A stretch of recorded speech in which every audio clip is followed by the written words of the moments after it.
नमस्कार। Story bot में आपका हार्दिक स्वागत है। आज हम आपके लिए लेकर आए हैं हिंदी साहित्य के महान लेखक मोहन राकेश की लिखी कहानी एक और जिंदगी। और उस एक क्षण के लिए प्रकाश के हृदय की धड़कन जैसे रुकी रही। कितना विचित्र था वह क्षण, आकाश से टूटकर गिरे हुए नक्षत्र जैसा। कोहरे के वक्ष में एक लकीर सी खींचकर वह क्षण सहसा व्यतीत हो गया।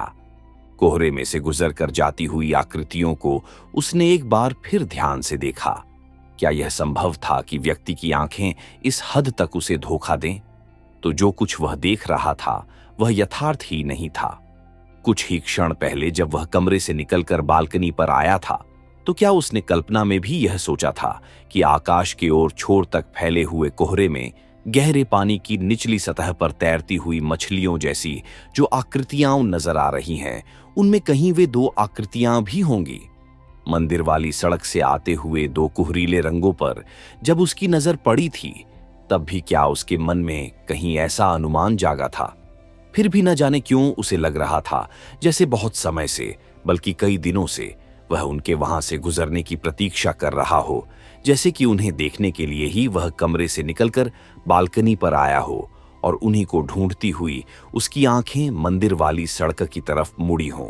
यहां तक कि उस ढानी आंचल और नीली नेकर के रंग भी जैसे उसके पहचाने हुए हों और कोहरे के विस्तार में वह उन दो रंगों को ही खोज रहा हो। वैसे उन आकृतियों के बालकनी के नीचे पहुंचने तक उसने उन्हें पहचाना नहीं था, परंतु एक क्षण में सहसा वे आकृतियां इस तरह उसके सामने स्पष्ट हो उठी थीं, जैसे जड़ता के क्षण के अवचेतन की गहराई में डूबा हुआ कोई विचार एकाएक चेतना की सतह पर कौंध गया हो।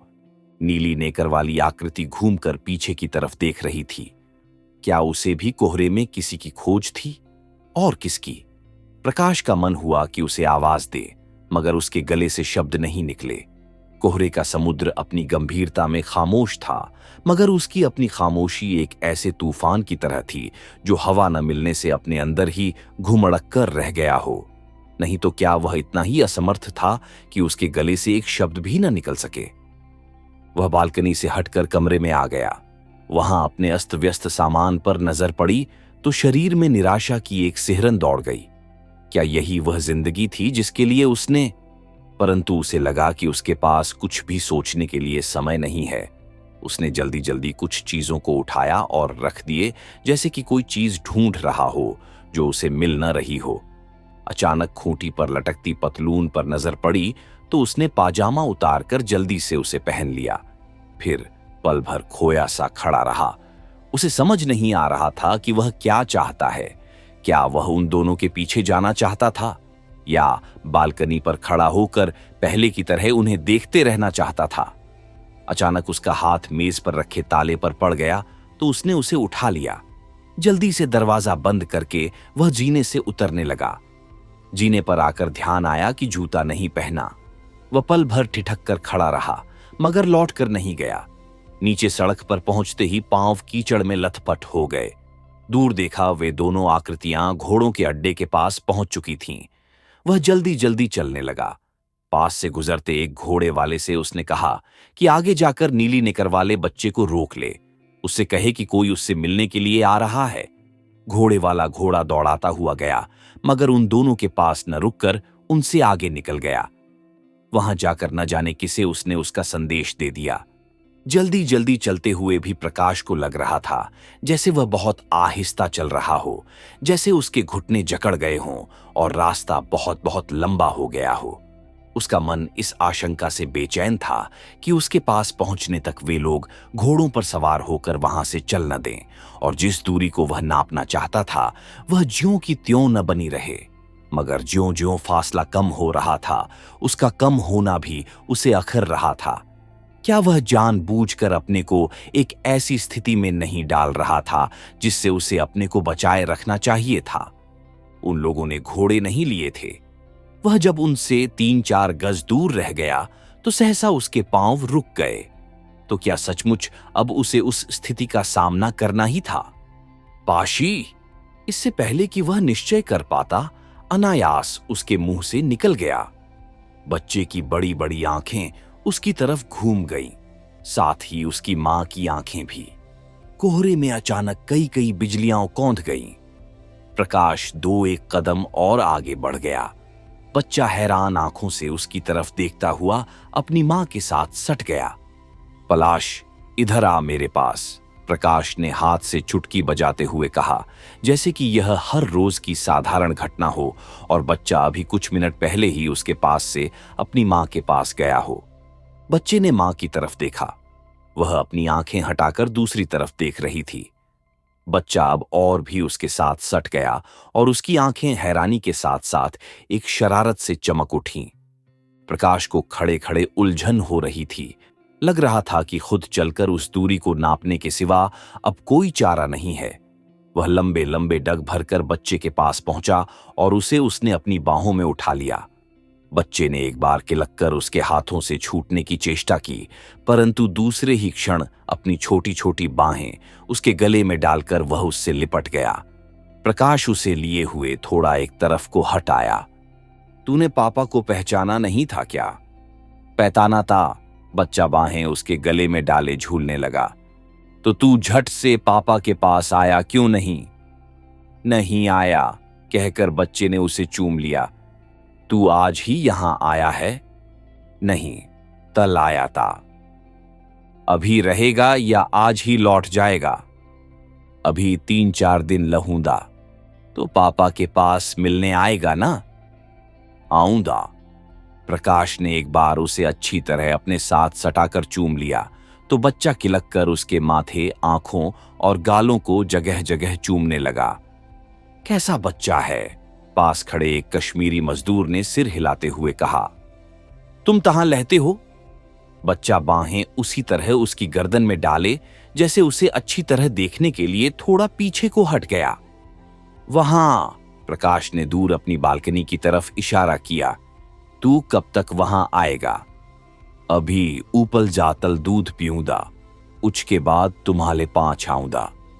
बच्चे ने अब अपनी मां की तरफ देखा और उसकी बाहों से निकलने के लिए मचलने लगा। मैं वहां बालकनी में कुर्सी डालकर बैठा रहूंगा और तेरा इंतजार करूंगा। बच्चा बाहों से उतरकर अपनी मां की तरफ भाग गया तो प्रकाश ने पीछे से कहा। क्षण भर के लिए उसकी आंखें बच्चे की मां से मिल गईं, परंतु अगले ही क्षण दोनों दूसरी दूसरी तरफ देखने लगे। बच्चा जाकर मां की टांगों से लिपट गया। वह कोहरे के पार देवदारों की धुंधली रेखाओं को देखती हुई बोली, तुझे दूध पीकर आज खिलनमर्ग नहीं चलना है? नहीं, बच्चे ने उसकी टांगों के सहारे उछलते हुए सपाट जवाब दिया। मैं दूध पीतल पापा ते पांच जाऊंगा। 3 दिन 3 रातों से आकाश घिरा था। कोहरा धीरे धीरे इतना घना हो गया था कि बालकनी से आगे कोई रूप, कोई रंग नजर नहीं आता था। आकाश की पारदर्शिता पर जैसे गाढ़ा सफेदा पोत दिया गया था। ज्यों-ज्यों वक्त बीत रहा था, कोहरा और घना होता जा रहा था। कुर्सी पर बैठे हुए प्रकाश को किसी किसी क्षण महसूस होने लगता जैसे वह बालकनी पहाड़ियों से घिरे खुले विस्तार में न होकर अंतरिक्ष के किसी रहस्यमय प्रदेश में बनी हो। नीचे और ऊपर केवल आकाश ही आकाश हो। अतल में बालकनी की सत्ता अपने में पूर्ण और स्वतंत्र एक लोक की तरह हो। उसकी आंखें इस तरह एकटक सामने देख रही थीं जैसे आकाश और कोहरे में उसे कोई अर्थ ढूंढना हो, अपनी बालकनी के वहां होने का रहस्य जानना हो। कोहरे के बादल कई कई रूप लेकर हवा में इधर उधर भटक रहे थे। अपनी गहराई में फैलते और सिमटते हुए वे अपनी थाह नहीं पा रहे थे। बीच में कहीं कहीं देवदारों की फुनगियां एक हरी लकीर की तरह बाहर निकली थीं, कोहरीले आकाश पर लिखी गई एक अनिश्चित सी लिपि जैसी। देखते देखते वह लकीर भी गुम हुई जा रही थी। कोहरे का उफान उसे भी रहने देना नहीं चाहता था। लकीर को मिटते देखकर प्रकाश के स्नायुओं में एक तनाव सा भर रहा था, जैसे किसी भी तरह वह उस लकीर को मिटने से बचा लेना चाहता हो। परंतु जब लकीर एक बार मिटकर फिर कोहरे से बाहर नहीं निकली तो उसने सिर पीछे को डाल लिया और खुद भी कोहरे में कोहरा होकर पड़ रहा। अतीत के कोहरे में कहीं वह दिन भी था जो 4 साल में अब तक बीत नहीं सका था। बच्चे की पहली वर्षगांठ थी उस दिन। वही उनके जीवन की भी सबसे बड़ी गांठ बन गई थी।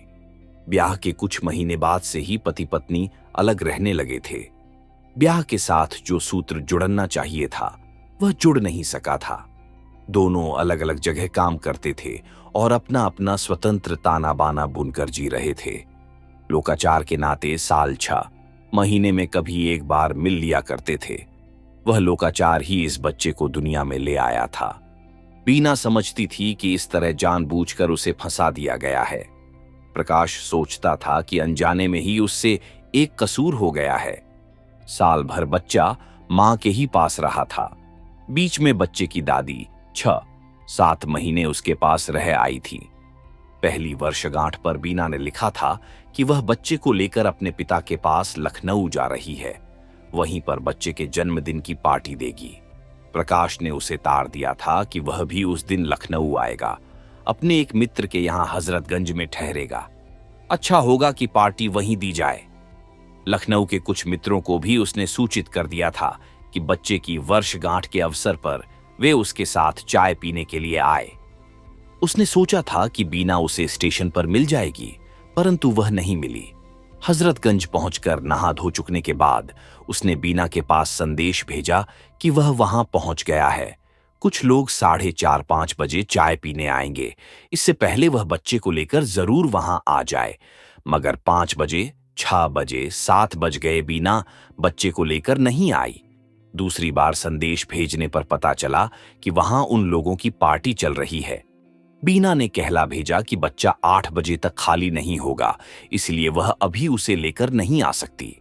प्रकाश ने अपने मित्रों को चाय पिलाकर विदा कर दिया।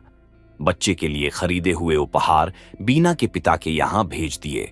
साथ में यह संदेश भेजा कि बच्चा जब भी खाली हो उसे थोड़ी देर के लिए उसके पास ले आया जाए। मगर 8 के बाद 9 बजे, 10 बजे, 12 बज गए, पर बीना न तो खुद बच्चे को लेकर आई और न ही उसने उसे किसी और के साथ भेजा। वह रात भर सोया नहीं। उसके दिमाग की जैसे कोई छैनी से छीलता रहा। सुबह उसने फिर बीना के पास संदेश भेजा। इस बार बीना बच्चे को लेकर आ गई। उसने बताया कि रात को पार्टी देर तक चलती रही, इसलिए उसका आना संभव नहीं हुआ। अगर सचमुच उसे बच्चे से प्यार था तो उसे चाहिए था कि उपहार लेकर खुद उनके यहां पार्टी में चला आता। उस दिन सुबह से शुरू हुई बातचीत आधी रात तक चलती रही। प्रकाश बार बार कहता रहा, बीना, मैं इसका पिता हूं। उस नाते मुझे इतना अधिकार तो है ही कि मैं इसे अपने पास बुला सकूं। परंतु बीना का उत्तर था, आपके पास पिता का दिल होता तो आप पार्टी में ना आ जाते। यह तो एक आकस्मिक घटना ही है कि आप इसके पिता हैं। बीना, वह फटी फटी आंखों से उसके चेहरे की तरफ देखता रह गया। मैं नहीं समझ पा रहा कि तुम दरअसल चाहती क्या हो। मैं कुछ भी नहीं चाहती। आपसे मैं क्या चाहूंगी? तुमने सोचा है कि तुम्हारे इस तरह व्यवहार करने से बच्चे का क्या होगा? जब हम अपने ही बारे में कुछ नहीं सोच सके तो इसके बारे में क्या सोचेंगे? क्या तुम पसंद करोगी कि बच्चे को मुझे सौंप दो और खुद स्वतंत्र हो जाओ? इसे आपको सौंप दूं? बीना के स्वर में वितृष्णा गहरी हो गई। किस चीज के भरोसे? कल को आपकी जिंदगी क्या होगी ये कौन कह सकता है? बच्चे को उस अनिश्चित जिंदगी के भरोसे छोड़ दूं? इतनी मूर्ख मैं नहीं हूं। तो क्या तुम यही चाहोगी कि इसका फैसला करने के लिए अदालत में जाया जाए? आप अदालत में जाना चाहें तो मुझे कोई ऐतराज नहीं है। जरूरत पड़ने पर मैं सुप्रीम कोर्ट तक आपसे लड़ूंगी। आपका बच्चे पर कोई हक नहीं है। बच्चे को पिता से ज्यादा मां की जरूरत होती है। कई दिन, कई सप्ताह वह मन ही मन संघर्ष करता रहा। जहां उसे दोनों न मिल सकें, वहां मां तो उसे मिलनी ही चाहिए। अच्छा है, मैं बच्चे की बात भूल जाऊं और नए सिरे से अपनी जिंदगी शुरू करने की कोशिश करूं। मगर फिजूल की भावुकता में कुछ नहीं रखा है। बच्चे अच्छे तो होते ही रहते हैं। संबंध विच्छेद करके फिर से ब्याह कर लिया जाए तो घर में और बच्चे हो जाएंगे। मन में इतना ही सोच लेना होगा कि इस बच्चे के साथ कोई दुर्घटना हो गई थी। सोचने सोचने में दिन, सप्ताह और महीने निकलते गए। मन में आशंका उठती, क्या सचमुच पहले की जिंदगी को मिटाकर इंसान नए सिरे से जिंदगी शुरू कर सकता है? जिंदगी के कुछ वर्षों को वह एक दुस्वप्न की तरह भूलने का प्रयत्न कर सकता है। कितने इंसान हैं जिनकी जिंदगी कहीं न कहीं किसी न किसी दौराहे से गलत दिशा की तरफ भटक जाती है। क्या उचित यह नहीं कि इंसान उस रास्ते को बदलकर अपने को सही दिशा में ले आए? आखिर आदमी के पास एक ही तो जिंदगी होती है, प्रयोग के लिए भी और जीने के लिए भी। तो क्यों आदमी एक प्रयोग की असफलता को जिंदगी की असफलता मान ले? कोर्ट में कागज पर हस्ताक्षर करते समय छत के पंखे से टकराकर एक चिड़िया का बच्चा नीचे आ गिरा। हाय, चिड़िया मर गई, किसी ने कहा। मरी नहीं, अभी जिंदा है, कोई और बोला। चिड़िया नहीं है, चिड़िया का बच्चा है, किसी तीसरे ने कहा। नहीं, चिड़िया है। नहीं, चिड़िया का बच्चा है, इसे उठाकर बाहर हवा में छोड़ दो। नहीं, यहीं पड़ा रहने दो, बाहर इसे कोई बिल्ली विल्ली खा जाएगी। पर यह यहां आया किस तरह? जाने किस तरह रोशनदान के रास्ते आ गया होगा। बेचारा कैसे तड़प रहा है। शुक्र है पंखे ने इसे काट नहीं दिया। काट दिया होता तो बल्कि अच्छा था, अब इस तरह लूंजे पंखों से बेचारा क्या झेगा।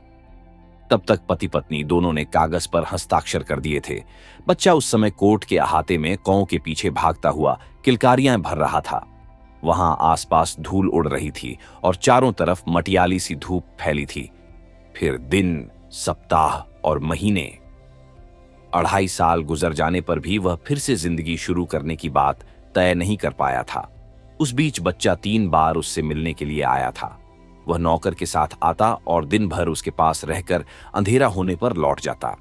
पहली बार वह उससे शर्माता रहा था, मगर बाद में उसे हिल मिल गया था।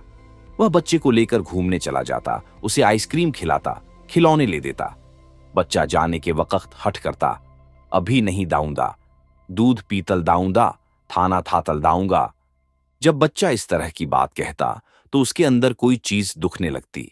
उसका मन होता था कि नौकर को झिड़कक कर वापस भेज दे और बच्चे को कम से कम रात भर के लिए अपने पास रख ले। जब नौकर बच्चे से कहता, बाबा चलो अब देर हो रही है, तो उसका मन एक हताश आवेश से कांपने लगता और बहुत मुश्किल से वह अपने को संभाल पाता। आखिरी बार बच्चा रात के 9 बजे तक रुका रह गया तो एक अपरिचित व्यक्ति उसे लेने के लिए चला आया। बच्चा उस समय उसकी गोदी में बैठा खाना खा रहा था। देखिए, अब बच्चे को भेज दीजिए, इसे बहुत देर हो गई, उस अंजबी ने कहा। आप देख रहे हैं बच्चा खाना खा रहा है। उसका मन हुआ कि मुक्का मारकर उस आदमी के दांत तोड़ दे। हाँ, आप खाना खिला लीजिए, अजनबी ने उदारता के साथ कहा। मैं नीचे इंतजार कर रहा हूं। गुस्से के मारे उसके हाथ इस तरह कांपने लगे कि उसके लिए बच्चे को खाना खिलाना असंभव हो गया। जब नौकर बच्चे को लेकर चला गया तो उसने देखा कि बच्चे की टोपी वहीं रह गई है। वह टोपी लिए हुए दौड़कर नीचे पहुंचा तो देखा कि नौकर और अजनबी के अलावा बच्चे के साथ कोई और भी है, उसकी मां। वे लोग 40-50 गज आगे चल रहे थे। उसने नौकर को आवाज दी तो चारों ने मुड़कर एक साथ उसकी तरफ देखा। फिर नौकर टोपी लेने के लिए लौट आया और शेष तीनों आगे चलने लगे। उस रात कंबल में मुंह सिर लपेटकर वह देर तक रोता रहा। तब नए सिरे से फिर वही सवाल उसके मन में उठने लगा, क्यों वह अपने को इस अतीत से पूरी तरह मुक्त नहीं कर लेता? अगर बसा हुआ घर बार हो तो उसकी चहल पहल में वह इस दुख को भूल नहीं जाएगा। उसने अपने को इसीलिए तो बच्चे से अलग किया था कि अपनी जिंदगी को एक नया मोड़ दे सके। फिर इस तरह अकेली जिंदगी जीकर वह यह यंत्रणा किस लिए सह रहा है? परंतु नए सिरे से जिंदगी शुरू करने की कल्पना में सदा एक आशंका मिली रहती थी। वह जितना उस आशंका से लड़ता था, वह उतनी ही और तीव्र हो उठती थी। जब उसका एक प्रयोग सफल नहीं हुआ, तो कैसे कहा जा सकता था कि दूसरा प्रयोग सफल होगा? वह पहले की भूल दोहराना नहीं चाहता था, इसलिए उसकी आशंका ने उसे बहुत सतर्क कर दिया था। वह जिस किसी लड़की को अपनी भावी पत्नी के रूप में देखता, उसके चेहरे में उसे अपने पहले जीवन की छाया नजर आने लगती। हालांकि वह स्पष्ट रूप से इस विषय में कुछ भी सोच नहीं पाता था, फिर भी उसे लगता कि वह किसी ऐसी ही लड़की के साथ जीवन बिता सकता है जो हर लिहाज से बीना के उलट हो। बीना में बहुत अहंकार था, वह उसके बराबर पढ़ी लिखी थी, उससे ज्यादा कमाती थी। उसे अपनी स्वतंत्रता का बहुत मान था और उस पर भारी पड़ती थी। बातचीत भी वह खुले मर्दाना ढंग से करती थी। वह अब एक ऐसी लड़की चाहता था जो हर लिहाज से उस पर निर्भर करे और जिसकी कमजोरियां एक पुरुष के आश्रय की अपेक्षा रखती हों। कुछ ऐसी ही लड़की थी निर्मला, उसके मित्र कृष्ण जुनेजा की बहन। 2 बार उसने उस लड़की को जुनेजा के यहां देखा था। बहुत सीधी सी लड़की थी, साधारण पढ़ी लिखी थी और साधारण ढंग से ही रहती थी। 26-27 की होकर भी देखने में वह 18-19 से ज्यादा की नहीं लगती थी। वह जुनेजा के घर की कठिनाइयों को जानता था। उन कठिनाइयों के कारण ही शायद इतनी उम्र तक उस लड़की की शादी नहीं हो सकी थी। जब निर्मला के साथ उसके ब्याह की बात उठाई गई तो उसे सचमुच लगा कि उसकी जिंदगी अब सही पटरी पर आ जाएगी। बात तय हो जाने के बाद उसे अपना आप काफी भरा भरा सा लगने लगा। हवा और आकाश में उसे एक और ही आकर्षण लगने लगा। निर्मला ब्याह कर घर में आई भी नहीं थी कि वह शाम को लौटते हैं फूलों की बेनियां खरीद कर घर लाने लगा। अपना पहला घर उसे छोटा लगने लगा, इसीलिए उसने एक बड़ा घर ले लिया और नया फर्नीचर खरीद कर उसे सजा दिया। पास में ज्यादा पैसे नहीं थे, फिर भी कर्ज लेकर उसने निर्मला के लिए कितना कुछ बनवा डाला। निर्मला हंसती हुई उसके घर में आई, मगर वह एक ऐसी हंसी थी जो हंसने का मौका न रहने पर भी थमने में नहीं आती थी। पहले कुछ दिन तो वह समझ नहीं सका कि वह हंसी क्या है। निर्मला कभी भी बिना बात के हंसना शुरू कर देती और देर तक हंसती रहती। वह हैरान होकर उसे देखता रहता। 3-4 साल के बच्चे भी वैसे आकस्मिक ढंग से नहीं हंसते थे जैसे वह हंसती थी। कोई उसके सामने गिर जाए या कोई चीज किसी के हाथ से गिरकर टूट जाए तो उसके लिए अपनी हंसी रोकना असंभव हो जाता था। ऐसे में लगातार 10-10 मिनट तक वह हंसी से बेहाल रहती। वह उसे समझाने की चेष्टा करता कि ऐसी बातों पर नहीं हंसा जाता तो निर्मला को और भी हंसी छूटती। वह उसे डांट देता तो वह उसी आकस्मिक ढंग से बिस्तर पर लेटकर हाथ पैर पटकती हुई रोने लगती, चिल्ला चिल्ला कर अपनी मरी हुई मां को पुकारने लगती और अंत में बाल बिखेर कर देवी बन जाती और घर भर को शाप देने लगती।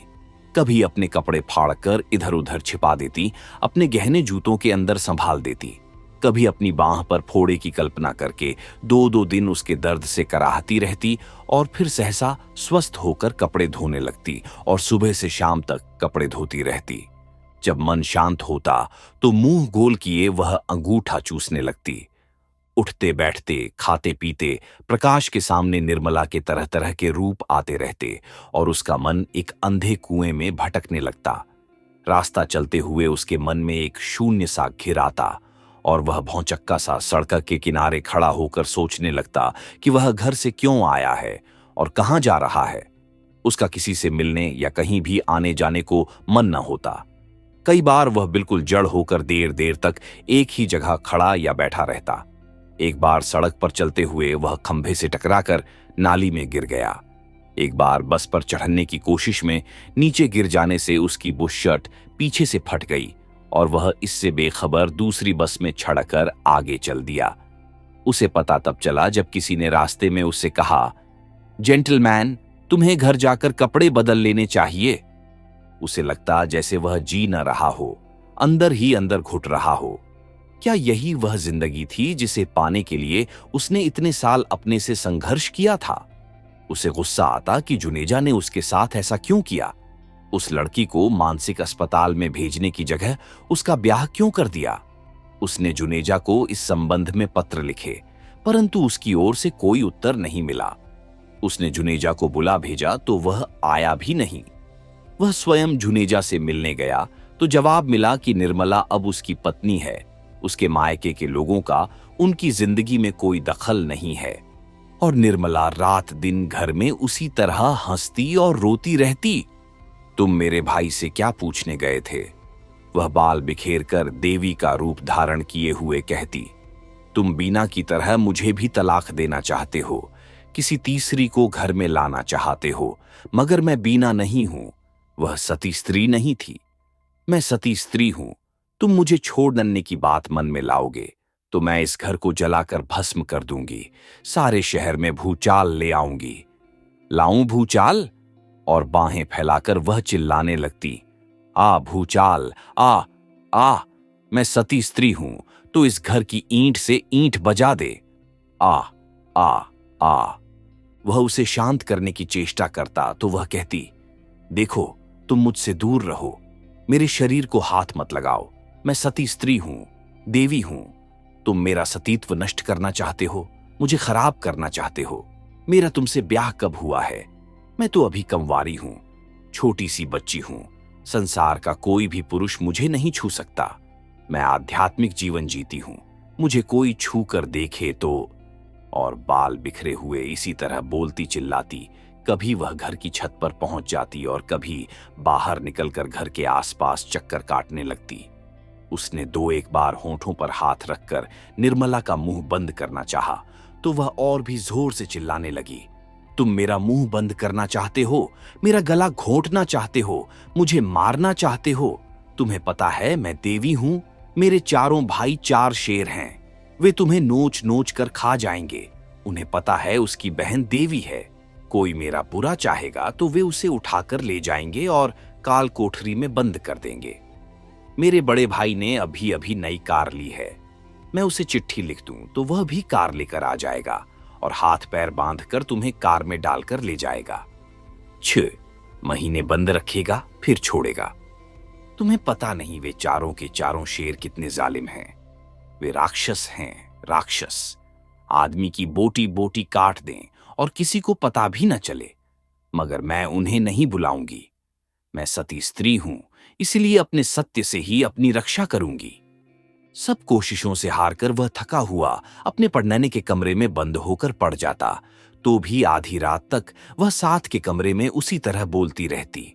फिर बोलते बोलते अचानक चुप कर जाती और थोड़ी देर बाद उसका दरवाजा खटखटाने लगती। क्या बात है? वह कहता। इस कमरे में मेरी सांस रुक रही है, निर्मला जवाब देती। दरवाजा खोलो, मुझे अस्पताल जाना है। इस समय सो जाओ, वह कहता। सुबह तुम जहां कहोगी वहां ले चलूंगा। मैं कहती हूं दरवाजा खोलो, मुझे अस्पताल जाना है, और वह जोर जोर से धक्के देकर दरवाजा तोड़ने लगती। वह दरवाजा खोल देता तो वह हंसती हुई उसके सामने आ जाती। तुम्हें हंसी किस बात की आ रही है? वह कहता। तुम्हें लगता है मैं हंस रही हूं? निर्मला और भी जोर से हंसने लगती। यह हंसी नहीं, रोना है, रोना। तुम अस्पताल चलना चाहती हो? क्यों? अभी तुम कह रही थी। मैं अस्पताल जाने के लिए कहां कह रही थी? मैं तो कह रही थी कि मुझे उस कमरे में डर लगता है, मैं यहां तुम्हारे पास सोऊंगी। देखो निर्मला, इस समय मेरा मन ठीक नहीं है, तुम बाद में चाहे मेरे पास आ जाना, मगर इस समय थोड़ी देर। मैं कहती हूं मैं अकेली उस कमरे में नहीं सो सकती। मेरे जैसी छोटी सी बच्ची क्या कभी अकेली सो सकती है? तुम छोटी बच्ची नहीं हो निर्मला, तो तुम्हें मैं बड़ी नजर आती हूं। एक छोटी सी बच्ची को बड़ी कहते तुम्हारे दिल को कुछ नहीं होता, इसलिए कि तुम मुझे अपने पास सुलाना नहीं चाहते। मगर मैं यहां से नहीं जाऊंगी, तुम्हें मुझे अपने साथ सुलाना पड़ेगा। मैं विधवा हूं जो अकेली सोऊंगी? मैं सुहागिन स्त्री हूं, कोई सुहागिन क्या कभी अकेली सोती है? मैं भांवरें लेकर तुम्हारे घर में आई हूं, ऐसे ही उठाकर नहीं लाई गई। देखती हूं तुम कैसे मुझे उस कमरे में भेजते हो। और वह उसके पास लेटकर उससे लिपट जाती। कुछ देर में जब उसके स्नायु शांत हो चुकते तो लगातार उसे चूमती हुई कहती, मेरा सुहाग, मेरा चांद, मेरे राजा, मैं तुम्हें कभी अपने से अलग रख सकती हूं? तुम मेरे साथ 136 साल की उम्र तक जियोगे। मुझे यह वर मिला है कि मैं 136 साल की उम्र तक सुहागिन रहूंगी।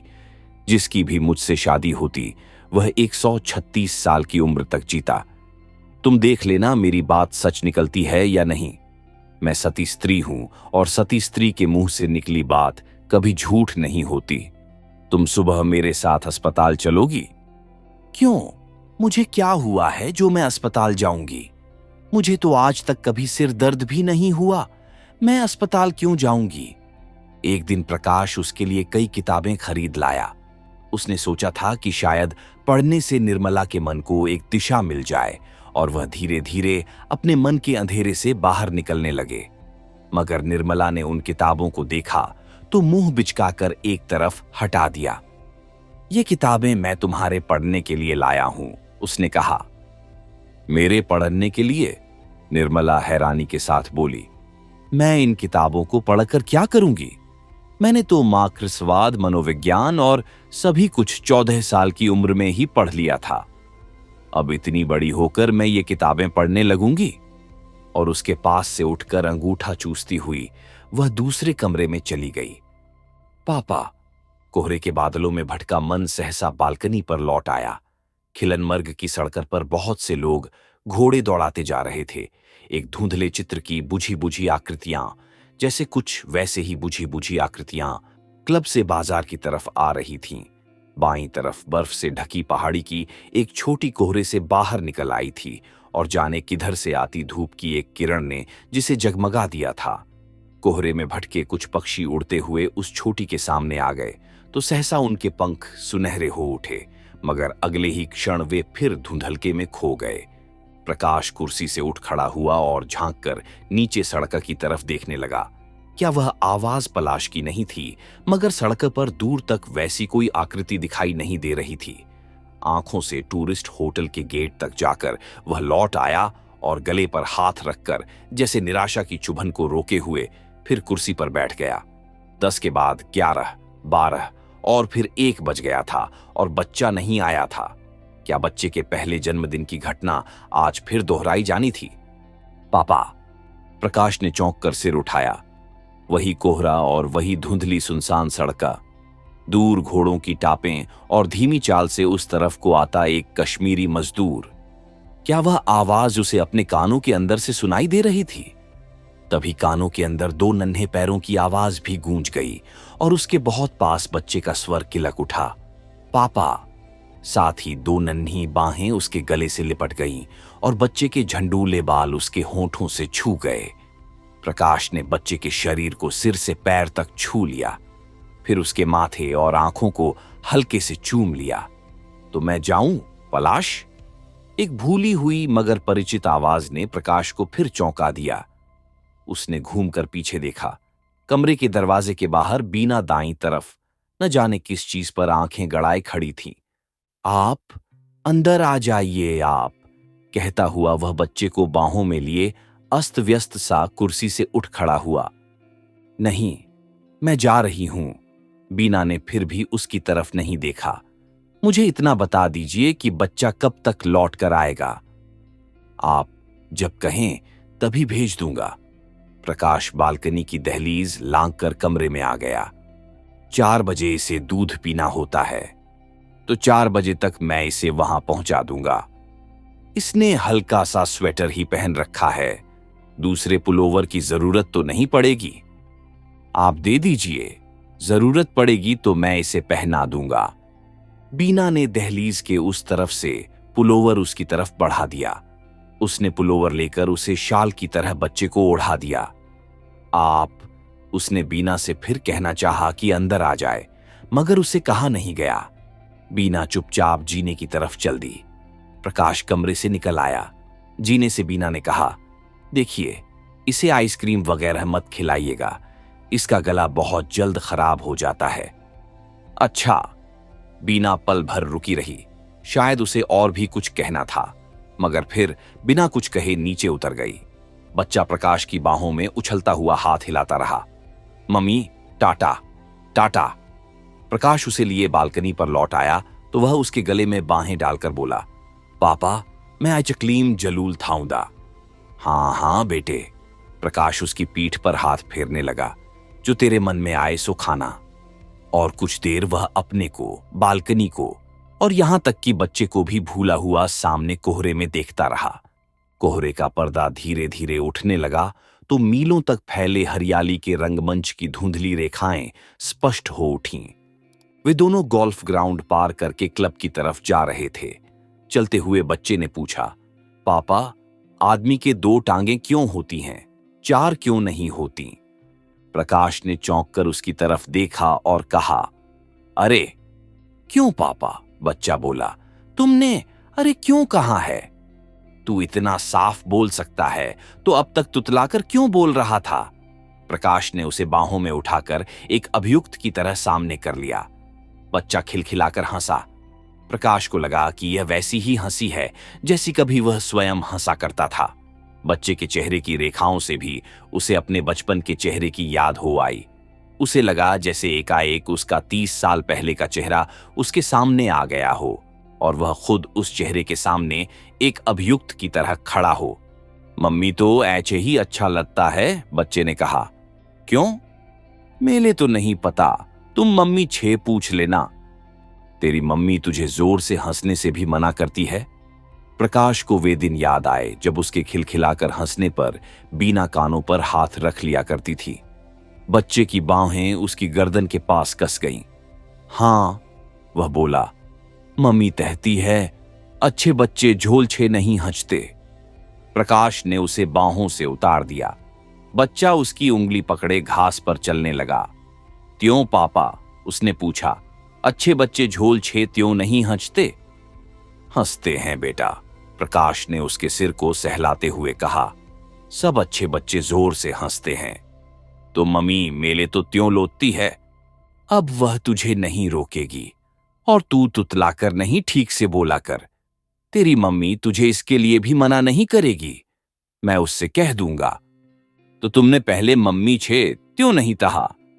ऐसे नहीं, कह कि तुमने पहले मम्मी से क्यों नहीं कहा?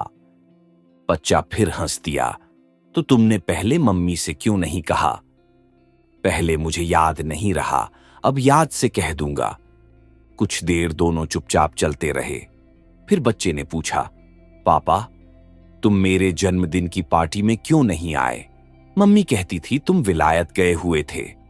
हाँ, मैं विलायत गया हुआ था। तो पापा अब तुम विलायत नहीं जाना। क्यों? मेरे को अच्छा नहीं लगता। विलायत जाकर तुम्हारी शक्ल और ही तरह की हो गई है। प्रकाश एक रूखी सी हंसी हंसा। कैसी हो गई है शक्ल? पता नहीं कैसी हो गई है। पहले दूसरी तरह की थी, अब दूसरी तरह की है। दूसरी तरह की कैसे? पता नहीं। पहले तुम्हारे बाल काले काले थे, अब सफेद सफेद हो गए हैं। तू इतने दिन मेरे पास नहीं आया, इसीलिए मेरे बाल सफेद हो गए हैं। बच्चा इतने जोर से हंसा कि उसके कदम लड़खड़ा गए। पापा तुम तो विलायत गए हुए थे। उसने कहा, मैं तुम्हारे पास कैसे आता? मैं क्या अकेला विलायत जा सकता हूं? क्यों नहीं जा सकता? तू इतना बड़ा तो है। मैं सचमुच बड़ा हूं ना पापा। बच्चा ताली बजाता हुआ बोला। तुम ये बात भी मम्मी से कह देना। वह कहती है मैं अभी बहुत छोटा हूं। मैं छोटा नहीं हूं ना पापा। नहीं, तू छोटा कहां है? प्रकाश मैदान में दौड़ने लगा। अच्छा भागकर मुझे पकड़। बच्चा अपनी छोटी छोटी टांगें पटकता हुआ दौड़ने लगा। प्रकाश को फिर अपने बचपन की याद आई। उसे दौड़ते देखकर तब एक बार किसी ने कहा था, अरे यह बच्चा कैसे टांगें पटक पटक कर दौड़ता है, इसे ठीक से चलना नहीं आता क्या? बच्चे की उंगली पकड़े प्रकाश क्लब के बार रूम में दाखिल हुआ तो बारमैन अब्दुल्ला उसे देखकर दूर से मुस्कुराया। साहब के लिए 2 बोतल बियर, उसने पास खड़े बैरे से कहा। साहब आज अपने साथ एक मेहमान को लाया है। बच्चे के लिए 1 गिलास पानी दे दो, प्रकाश ने काउंटर के पास रुककर कहा। इसे प्यास लगी है। खाली पानी? अब्दुल्ला बच्चे के गालों को प्यार से सहलाने लगा। और सब दोस्तों को तो साहब बियर पिलाता है और इस बेचारे को खाली पानी? और पानी की बोतल खोलकर वह गिलास में पानी डालने लगा। जब वह गिलास बच्चे के मुंह के पास ले गया तो बच्चे ने यह अपने हाथ में ले लिया। मैं अपने आप पीऊंगा, उसने कहा। मैं छोटा थोड़े ही हूं, मैं तो बड़ा हूं। तू बड़ा है? अब्दुल्ला हंसा। तब तो तुझे पानी देकर मैंने गलती की है। बड़े लोगों को तो मैं बियर ही पिलाता हूं। बियर क्या होता है?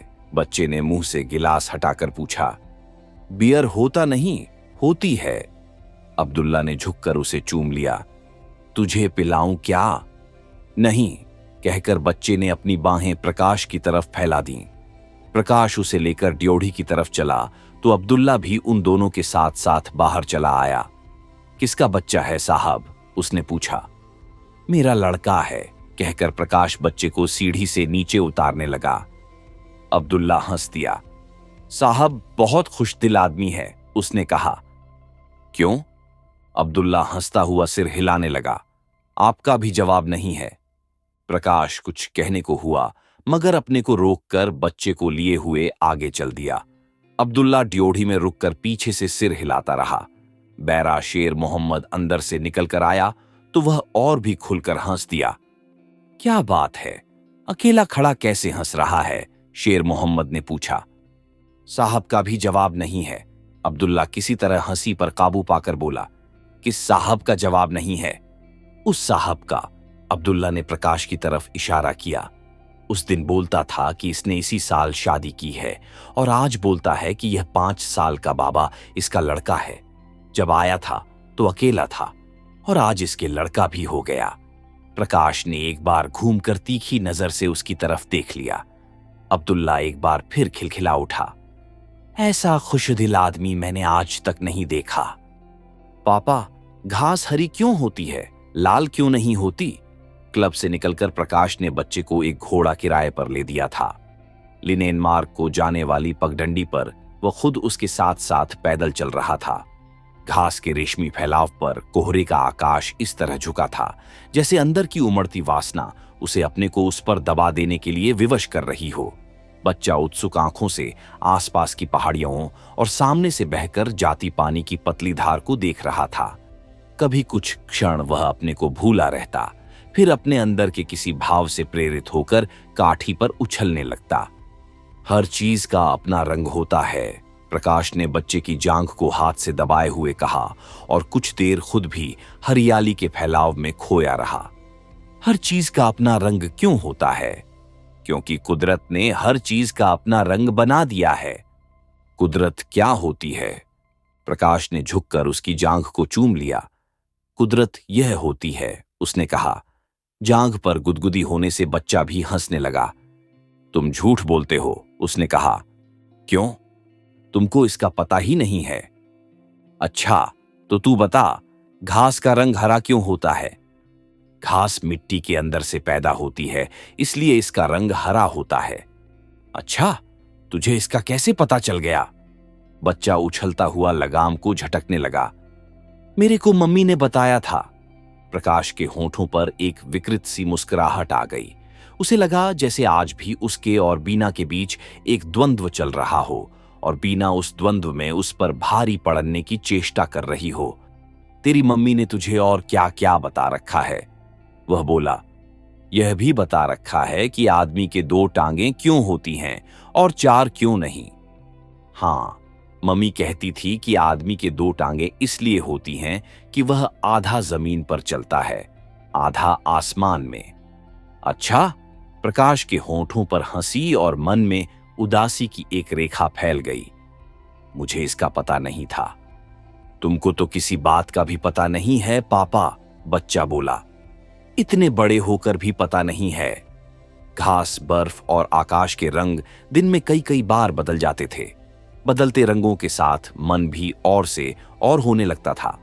सुबह उठते ही प्रकाश बच्चे के आने की प्रतीक्षा करने लगता। बार बार वह बालकनी पर जाता और टूरिस्ट होटल की तरफ देखता हुआ देर देर तक वहां खड़ा रहता। नाश्ता या खाना खाने जाने के लिए भी वह वहां से नहीं हटना चाहता था। उसे डर था कि बच्चा इस बीच वहां आकर लौट न जाए। 3 दिन में उसे साथ लिए वह कितनी ही बार घूमने के लिए गया था।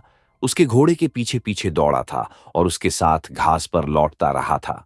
बच्चा जानबूझकर रास्ते के कीचड़ में अपने पांव लथपथ कर लेता और होंठ बिसूर कर कहता, पापा, पांव धो दो। वह उसे उठाए इधर उधर पानी ढूंढता फिरता। बच्चे को वह जिस किसी कोण से देखता, उसी कोण से उसकी तस्वीर ले लेना चाहता। जब बच्चा थक जाता और लौटकर अपनी मम्मी के पास जाने का हठ करने लगता, तो वह उसे तरह तरह के लालच देकर अपने पास रोक रखना चाहता। एक बार उसने बच्चे को अपनी मां के साथ दूर से आते देखा और उतरकर नीचे चला गया। जब वह पास पहुंचा तो बच्चा दौड़कर उसकी तरफ आने की जगह मां के साथ फोटोग्राफर की दुकान के अंदर चला गया। वह कुछ देर सड़क पर रुका रहा, फिर यह सोचकर ऊपर चला आया कि फोटोग्राफर की दुकान से निकलकर बच्चा अपने आप ऊपर आ जाएगा। मगर बालकनी पर खड़े खड़े उसने देखा कि बच्चा दुकान से निकलकर उस तरफ आने की बजाय हट के साथ अपनी मां का हाथ खींचता हुआ उसे वापस टूरिस्ट होटल की तरफ ले जा रहा है। उसका मन हुआ कि फिर नीचे जाकर बच्चे को अपने साथ ले आए, मगर कोई चीज उसके पैरों को रोके रही और वह वहीं खड़ा उसे देखता रहा। शाम तक न जाने कितनी बार वह बालकनी पर आया और कितनी कितनी देर वहां खड़ा रहा। आखिर उससे नहीं रहा गया तो उसने नीचे जाकर कुछ चेरी खरीदी और बच्चे को देने के बहाने टूरिस्ट होटल की तरफ चल दिया। अभी वह टूरिस्ट होटल से कुछ फासले पर था कि बच्चा अपनी मां के साथ बाहर आता दिखाई दिया, मगर उस पर नजर पड़ते ही वह वापस होटल की गैलरी में भाग गया। प्रकाश जहां था वहीं खड़ा रहा। पल भर के लिए उसकी आंख बीना से मिली। उसे लगा कि बीना का चेहरा पहले से कुछ सांवला हो गया है और उसकी आंखों के नीचे स्याह दायरे उभर आए हैं। वह पहले से काफी दुबली भी लग रही थी। कुछ पल रुके रहने के बाद प्रकाश आगे बढ़ गया और चेरी वाला लिफाफा बीना की तरफ बढ़ाकर खुश्क गले से बोला, "ये मैं बच्चे के लिए लाया था।" बीना ने लिफाफा ले लिया, मगर लेते हुए उसकी आंखें दूसरी तरफ मुड़ गईं। पलाश, उसने कुछ अस्थिर आवाज में बच्चे को पुकारा, "ये ले, पापा तेरे लिए चेरी लाए हैं।" "मैं नहीं लेता," बच्चे ने गैलरी से कहा और भागकर और भी दूर चला गया। बीना ने एक असहाय नजर बच्चे पर डाली और प्रकाश की तरफ देखकर बोली, "कहता है मैं पापा से नहीं बोलूंगा। वे सुबह रुके क्यों नहीं, चले क्यों गए?" प्रकाश बीना को उत्तर न देकर गैलरी में चला गया और कुछ दूर बच्चे का पीछा करके उसने उसे बाहों में उठा लिया। "मैं तुमसे नहीं बोलूंगा, कभी नहीं बोलूंगा," बच्चा अपने को छुड़ाने की चेष्टा करता कहता रहा। "ऐसी क्या बात है?" प्रकाश उसे पुचकारने की चेष्टा करने लगा। "पापा से इस तरह नाराज होते हैं क्या? तुमने मेरी तस्वीरें क्यों नहीं देखी?" "कहां थी तेरी तस्वीरें? मुझे तो पता ही नहीं था." "पता क्यों नहीं था? तुम दुकान के बाहर से ही क्यों चल गए थे?" "अच्छा ला, पहले तेरी तस्वीरें देखें, फिर घूमने चलेंगे। ये सुबह आपको दिखाने के लिए ही तस्वीरें लेने गया था," बीना के साथ खड़ी एक युवा स्त्री ने कहा। प्रकाश ने ध्यान नहीं दिया था कि उसके साथ कोई और भी है। "तस्वीरें मेरे पास थोड़े ही न हैं, उसी के पास हैं।" सुबह फोटोग्राफर ने निगेटिव दिखाए थे, पॉजिटिव वह अब इस वक्त देगा, उसी स्त्री ने फिर कहा। "तो चल, पहले दुकान पर चलकर तेरी तस्वीरें ले लें, देखें तो सही कैसी तस्वीरें हैं। मैं मम्मी को साथ लेकर जाऊंगा," बच्चे ने उसकी बाहों में मचलते हुए कहा। "हाँ हाँ, तेरी मम्मी भी साथ आ रही है," कहते हुए प्रकाश ने एक बार बीना की तरफ देख लिया। बीना होंठ दांतों में दबाए आंखें झपक रही थीं। वह चुपचाप उसके साथ चल दी। फोटोग्राफर की दुकान में दाखिल होते ही बच्चा प्रकाश की बाहों से उतर गया और फोटोग्राफर से बोला, "मेरे पापा को मेरी तस्वीरें दिखाओ।"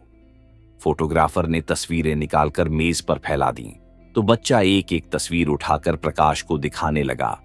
"देखो पापा, यह वहीं की तस्वीर है ना जहां से तुमने कहा था, सारा कश्मीर नजर आता है, और यह तस्वीर भी देखो जो तुमने मेरी घोड़े पर बैठे हुए उतारी थी। 2 दिन से बिल्कुल साफ बोल रहा है," बीना के साथ की युवा स्त्री ने कहा। "कहता है पापा ने कहा है तू बड़ा हो गया है, इसलिए अब तुतलाकर मत बोला कर।" प्रकाश कुछ न कहकर तस्वीरें देखता रहा, फिर 10 का एक नोट निकालकर फोटोग्राफर को देते हुए कहा, "इसमें से आप अपने पैसे काट लीजिए।" फोटोग्राफर पल भर असमंजस में उसे देखता रहा, फिर बोला, "पैसे तो अभी आप ही के मेरी तरफ निकलते हैं। मेम साहब ने जो 20 रुपए दिए थे, उनमें से 2-1 रुपए अभी बचते होंगे। कहें तो अभी हिसाब कर दूं?" "नहीं, रहने दीजिए, हिसाब बाद में हो जाएगा," कहकर प्रकाश ने नोट वापस जेब में रख लिया और बच्चे की उंगली पकड़े दुकान से बाहर निकल आया। कुछ कदम चलने पर पीछे से बीना का स्वर सुनाई दिया, "यह आपके साथ घूमने जा रहा है?" "हाँ," प्रकाश ने थोड़ा चौंक कर पीछे देख लिया, "मैं अभी थोड़ी देर में इसे वापस छोड़ जाऊंगा।" "देखिए, आपसे एक बात कहनी थी।" "कहिए।" बीना पल भर कुछ सोचती हुई चुप रही, फिर बोली, "इसे ऐसी कोई बात मत बताइएगा जिससे यह..." प्रकाश को लगा जैसे कोई ठंडी चीज उसके स्नायुओं से छूट गई हो। उसकी आंखें झुक गईं और उसने धीरे से कहा, नहीं, मैं ऐसी कोई बात इससे नहीं कहूंगा। उसे खेद हुआ कि एक दिन पहले जब बच्चा हट करके कह रहा था कि पापा और पिताजी एक ही व्यक्ति को नहीं कहते, पापा को पापा कहते हैं और पिताजी मम्मी के पापा को, तो वह क्यों उसकी गलतफहमी दूर करने की कोशिश करता रहा था। वह अकेला बच्चों के साथ क्लब की सड़क पर चलने लगा तो कुछ दूर जाकर बच्चा सहसा रुक गया। हम कहाँ जा रहे हैं पापा? उसने पूछा। पहले क्लब चल रहे हैं, उसने कहा। वहां से घोड़ा लेकर आगे घूमने जाएंगे। नहीं, मैं वहां उस आदमी के पास नहीं जाऊंगा, कहकर बच्चा सहसा पीछे की तरफ चल दिया। किस आदमी के पास? वह जो वहां क्लब में था। मैं उसके हाथ से पानी भी नहीं पीऊंगा। क्यों? मुझे वह आदमी अच्छा नहीं लगता। प्रकाश पल भर बच्चे को देखता रहा, फिर उसकी तरफ मुड़ आया। हां, हम उस आदमी के पास नहीं चलेंगे, उसने कहा। मुझे भी वह आदमी अच्छा नहीं लगता। बहुत दिनों के बाद उस रात प्रकाश को गहरी नींद आई। ऐसी नींद जिसमें सपने दिखाई न दें। उसके लिए लगभग भूली हुई चीज हो चुकी थी। फिर भी जागने पर उसे अपने में ताजगी का अनुभव नहीं हुआ। अनुभव हुआ एक खालीपन का, जैसे कोई चीज उसके अंदर उफनती रही हो, जो गहरी नींद सो लेने से चुक गई हो। रोज की तरह उठकर वह बालकनी पर गया। देखा, आकाश साफ है। रात को सोया था तो बारिश हो रही थी, मगर उस धुले निखरे आकाश को देखकर आभास तक नहीं होता था कि कभी वहां बादल भी घिरे रहते थे। सामने की पहाड़ियां सुबह की धूप में ढुलकर उजली हो उठी थीं। प्रकाश काफी देर वहां खड़ा रहा, अपनी ताजगी में एक जड़ता का अनुभव करता हुआ। फिर दूर उठते बादल की तरह कोई चीज उसे अपने में उमड़ती महसूस होने लगी और उसका मन एक दबी सी आशंका से सिहर गया। कहीं ऐसा तो नहीं कि? वह बालकनी से हट आया। पिछली शाम बच्चे ने उसे बताया था। उसकी मम्मी कह रही थी कि दिन साफ हुआ तो वे लोग सुबह वहां से चले जाएंगे। रात को जैसी बारिश हो रही थी, उससे सुबह तक आसमान खुलने की कोई संभावना नहीं लगती थी। इसलिए सोते वक्त वह इस तरफ से लगभग निश्चिंत था। मगर रात रात में आसमान का रूप बिल्कुल बदल गया था। तो क्या सचमुच आज वे लोग वहां से चले जाएंगे? उसने कमरे में बिखरे सामान को देखा। कुछ इन्हीं गिनी चीजें थीं। चाहा कि उन्हें सहेज दे, मगर किसी भी चीज को रखने उठाने को मन नहीं हुआ। बिस्तर को देखा, उसमें रोज से बहुत कम सलवटें थीं। लगा जैसे रात की गहरी नींद के लिए वह बिस्तर ही दोषी हो और गहरी नींद बरसते आकाश के साफ हो जाने के लिए। धीरे धीरे दोपहर की तरफ बढ़ने लगी। इससे उसके मन को कुछ सहारा मिला। वह चाह रहा था कि इसी तरह शाम हो जाए और फिर रात और बच्चा उससे विदा लेने न आए। मगर जब दोपहर भी ढलने लगी और बच्चा नहीं आया तो उसके मन में एक और आशंका सिर उठाने लगी। कहीं ऐसा तो नहीं कि उसकी मम्मी सुबह सुबह ही उसे लेकर वहां से चली गई हो। वह बार बार बालकनी पर जाता, एक धड़कती आशा लिए। बार बार टूरिस्ट होटल की सड़क पर नजर दौड़ाता और पहले से अधिक अस्थिर होकर कमरे में लौट आता। उसकी धमनियों में लहू की हर बूंद उत्कंठित और व्याकुल थी। उसने सुबह से कुछ खाया नहीं था, इसलिए भूख भी उसे परेशान कर रही थी। कुछ देर बाद कमरा बंद करके वह खाना खाने चला गया। बड़े बड़े कौर निगलकर किसी तरह 2 रोटियां गले से उतारी और जल्दी से वापस चला आया।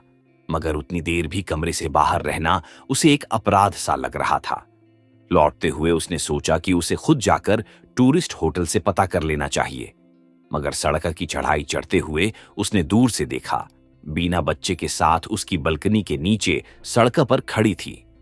वह तेज तेज चलकर उनके पास पहुंच गया, मगर बच्चे ने उसकी तरफ नहीं देखा। वह अपनी मां का हाथ खींचता हुआ किसी चीज के लिए हठ कर रहा था। प्रकाश ने उसकी बांह हाथ में ली तो वह बांह छुड़ाने के लिए जमीन पर लौटने लगा। मैं तुम्हारे घर नहीं जाऊंगा, उसने लगभग चीख कर कहा। प्रकाश अचकचा गया और उसकी बांह छोड़कर जड़ सा खड़ा रहा। मुझसे नाराज है क्या? उसने बिना दोनों में से किसी की तरफ देखे पूछ लिया। मम्मी, मेरे साथ ऊपर क्यों नहीं चलती? बच्चा उसी तरह चिल्लाया। प्रकाश और बीना की आंखें मिलने को हुईं, मगर पूरी तरह नहीं मिल पाईं। प्रकाश ने बच्चे की बांह फिर हाथ में ले ली और तटस्थ स्वर में बीना से कहा, आप भी आ जाइए ना। इसे आज जाने क्या हुआ, बीना कुछ झुंझलाहट के साथ बोली। सुबह से बात बात पर तंग कर रहा है। इस वक्त यह अकेला मेरे साथ ऊपर नहीं जाएगा। प्रकाश ने स्वर की तटस्थता अब भी बनाए रखी। चल, मैं तुझे जीने तक पहुंचा देती हूं। बीना उसे उत्तर न देकर बच्चे से बोली, ऊपर से जल्दी लौट आना, घोड़े वाले उधर तैयार खड़े हैं। प्रकाश को मन में एक नश्तर सा चुभता महसूस हुआ, मगर जल्दी ही उसने अपने को संभाल लिया। आप लोग आज ही जा रहे हैं। उसने चेष्टा की कि शब्दों से उसके मन का भाव प्रकट न हो। जी हां, बीना दूसरी तरफ देखती रही। जाना तो सुबह ही था, मगर इसके हठ की वजह से इतनी देर हो गई। अब भी यह, और बात बीच में ही छोड़कर उसने बच्चे से फिर कहा, चल, तुझे जीने तक पहुंचा दूं। बच्चा प्रकाश के हाथ से बांह छुड़ाकर कुछ दूर भाग गया। मैं नहीं जाऊंगा, उसने कहा। अच्छा, आ, बीना बोली, मैं तुझे ऊपर पहुंचा देती हूं, उस दिन की तरह। मैं नहीं जाऊंगा, और बच्चा कुछ कदम और दूर चला गया। आप क्यों नहीं जाती? यह इस तरह अपना हठ नहीं छोड़ेगा, प्रकाश ने होंठ काटते हुए कहा। बीना ने आंख झपकने तक उसकी तरफ देख लिया। उस दृष्टि में एक तीखा चुभता सा भाव था, मगर आंख झपकने के साथ ही वह भाव धुल गया और उसने अपने को सहेज लिया। उसके चेहरे पर एक दृढ़ता आ गई और उसने बच्चे को बाहों में उठा लिया। चल, मैं तेरे साथ चलती हूं, उसने कहा। बच्चे का रुआं सा भाव हंसी में बदल गया और उसने मां के गले में बाहें डाल दी। प्रकाश उनसे आगे आगे जीना चढ़ने लगा। ऊपर पहुंचकर बीना ने बच्चे को बाहों से उतार दिया और कहा, ले, अब मैं जा रही हूं। नहीं, बच्चे ने उसका हाथ पकड़ लिया, तुम यहीं रहो। बैठ जाइए ना। प्रकाश ने कुर्सी पर पड़ी दो एक चीजें जल्दी से हटा दी और कुर्सी बीना की तरफ बढ़ा दी। बीना कुर्सी पर न बैठकर चारपाई के कोने पर बैठ गई। तभी बच्चे का ध्यान न जाने किस चीज ने खींच लिया। वह उन दोनों को छोड़कर बालकनी में चला गया और वहां से उचक कर सड़क की तरफ देखने लगा। प्रकाश कुर्सी की पीठ पर हाथ रखे जैसे खड़ा था, वैसे ही खड़ा रहा। बीना चारपाई के कोने में और भी सिमटकर दीवार की तरफ देखने लगी।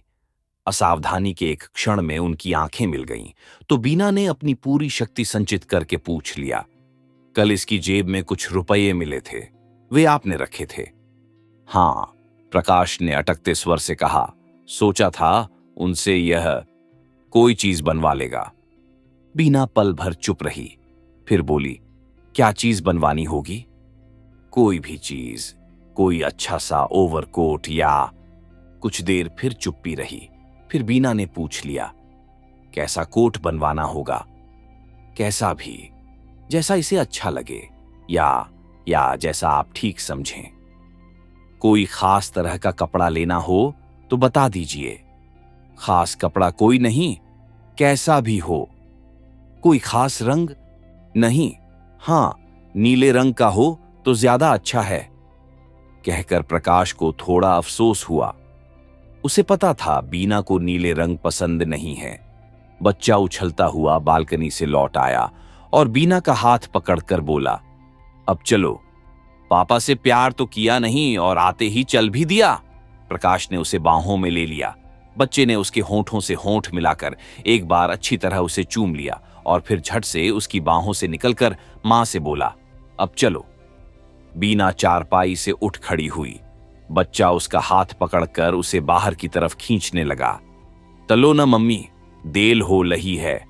वह फिर तुतलाने लगा और बीना को साथ खींचता हुआ दहलीज पार कर गया। तू जाकर पापा को चिट्ठी लिखेगा ना? प्रकाश ने पीछे से आवाज दी। लिथूंदा। मगर उसने पीछे मुड़क कर नहीं देखा। पीछे मुड़क कर देखा एक बार बीना ने और जल्दी से आंखें हटा लीं। आंखों की कोरों में अटके आंसू उसने बहने नहीं दिए। तूने पापा को टाटा नहीं किया, उसने बच्चे के कंधे पर हाथ रखे हुए कहा। टाटा पापा। बच्चे ने बिना पीछे की तरफ देखे हाथ हिलाया और जीने से बीना उतरने लगी। आधे जीने से फिर उसकी आवाज सुनाई दी, पापा का ढल अच्छा है मम्मी, हमारा ढल अच्छा है।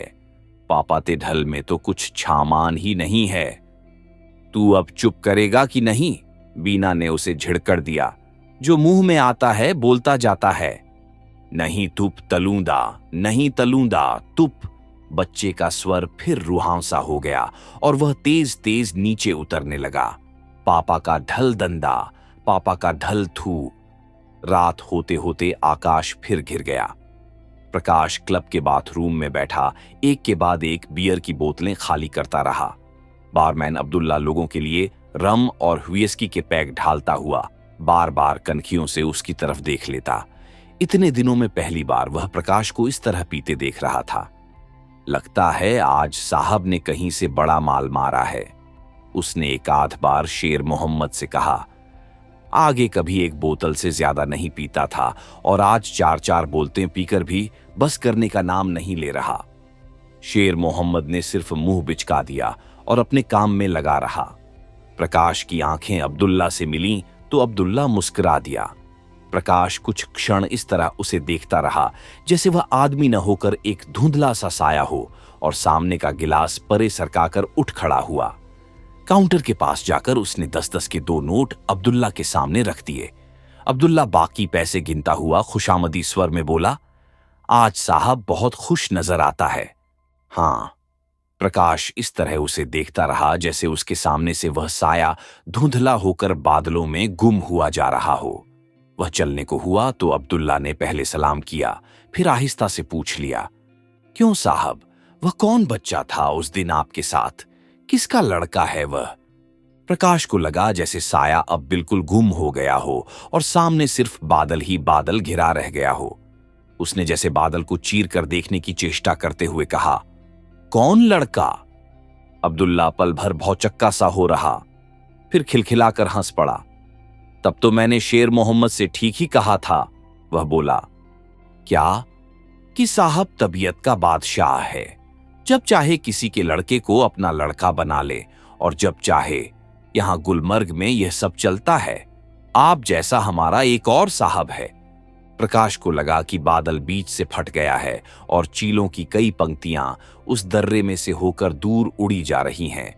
वह चाह रहा है कि दर्रा किसी तरह भर जाए जिससे वे पंक्तियां आंखों से ओझल हो जाएं, मगर दर्रे का मुहाना धीरे धीरे और बड़ा होता जा रहा है।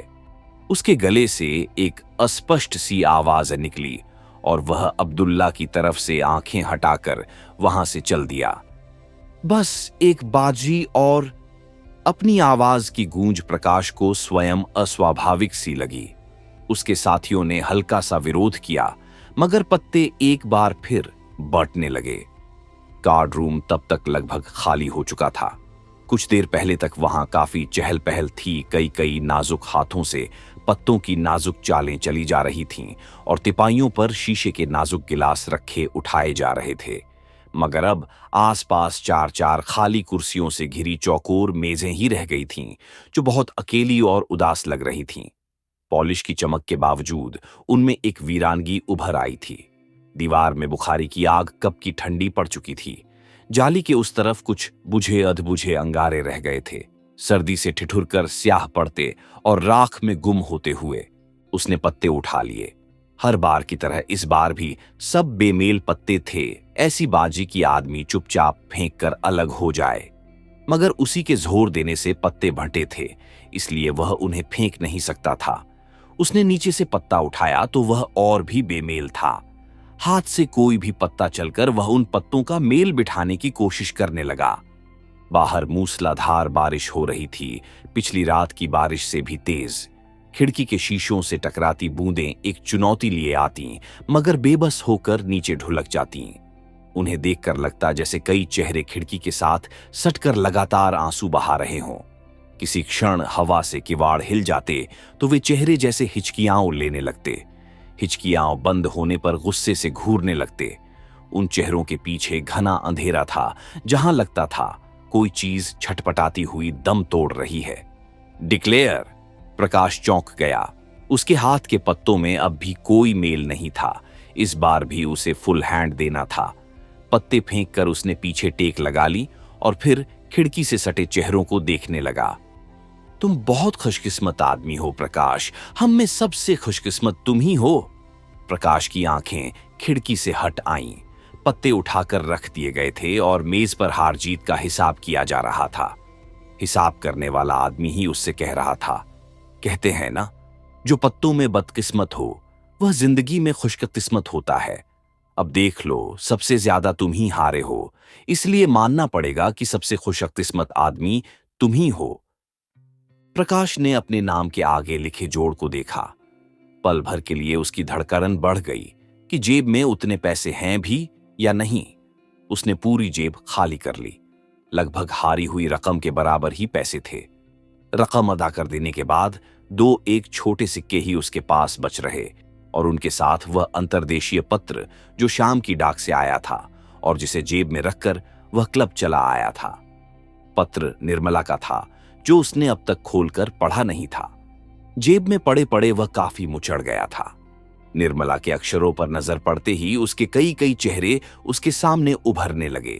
उसके हाथ का एक एक अक्षर जैसे एक एक चेहरा हो। घर से चलने के दिन भी वह उसके कितने कितने चेहरे देख कर आया था। एक चेहरा हंस रहा था, एक रो रहा था, एक बाल खोले जोर जोर से चिल्ला रहा था और धमकियां दे रहा था, और एक भूखी आंखों से उसके शरीर को निगलना चाह रहा था। उसने अपनी जरूरत का कुछ सामान साथ लाना चाहा था तो एक चेहरा उसके साथ कुश्ती करने पर उतारू हो गया था। निर्मला, उसने हताश होकर कहा था, तुम्हें इस तरह गुत्थम गुत्था होते शर्म नहीं आती? क्यों? निर्मला हंसती थी। मर्द और औरत रात दिन गुत्थम गुत्था नहीं होते क्या? वह बिना एक कमीज तक साथ लिए घर से निकल आया था। बनियाने, तौलिए, कमीजें, सब कुछ उसने आते हुए रास्ते में खरीदा था। ये सोचने के लिए वह नहीं रुका था कि उसके पास जो 400-500 रुपए हैं वे इस तरह कितने दिन चलेंगे। बिछाने ओढ़ने का सारा सामान भी उसने वहीं से किराए पर लिया था और वहां आने के चौथे पांचवें दिन से ही निर्मला के पत्र आने शुरू हो गए थे। वह उसके किसी मित्र के यहां जाकर उसका पता ले आई थी। उन पत्रों में भी निर्मला के सब चेहरे झलक जाते थे। वह सख्त बीमार है और अस्पताल जा रही है। उसके भाई पुलिस में खबर करने जा रहे हैं कि उनका बहनोई लापता हो गया है। वह रात दिन बेचैन रहती है और दीवारों से पूछती रहती है कि उसका पति कहाँ है। वह जोगन का वेश धारण करके जंगलिया में जा रही है। 2 दिन के अंदर अंदर पत्र का उत्तर न आया तो उसके भाई उसे हवाई जहाज में वहां भेज देंगे। उसके छोटे भाई ने उसे बहुत पीटा है कि वह अपने खसम के पास क्यों नहीं जाती। अंतर्देशीय पत्र प्रकाश की उंगलियों में मसल गया था। उसे फिर से जेब में रखकर वह उठ खड़ा हुआ। बाहर ड्योढ़ी में कुछ लोग खड़े थे, इस इंतजार में कि बारिश रुके तो वहां से चलें। उनके बीच से होकर वह बाहर निकल आया। आप इस बारिश में जा रहे हैं? किसी ने पूछ लिया। उसने उत्तर नहीं दिया और चुपचाप कच्चे रास्ते पर चलने लगा। सामने नीडोज होटल की बत्तियां जगमगा रही थीं।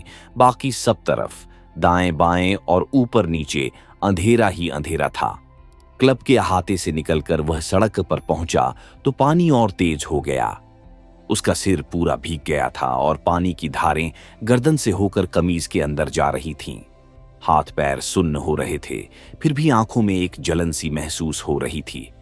कीचड़ से लथपथ जूता चलने में आवाज करता तो शरीर में कोई चीज झंझना जाती। तभी एक नई सिहरन उसके शरीर में दौड़ गई। उसे लगा कि वह सड़क पर अकेला नहीं है, कोई और भी अपने नन्हे नन्हे पांव पटकता उसके साथ चल रहा है। रास्ते की नाली पर बना लकड़ी का पुल पार करते हुए उसने घूमकर पीछे देख लिया। उसके साथ साथ चल रहा था एक भीगा कुत्ता, कान झटकता हुआ, खामोश और अंतर्मुख। अगर आपको यह कहानी पसंद आई हो तो लाइक करें, कमेंट करें और स्टोरी बॉट चैनल को सब्सक्राइब करना न भूलें। मिलते हैं अगली कहानी में। तब तक के लिए धन्यवाद।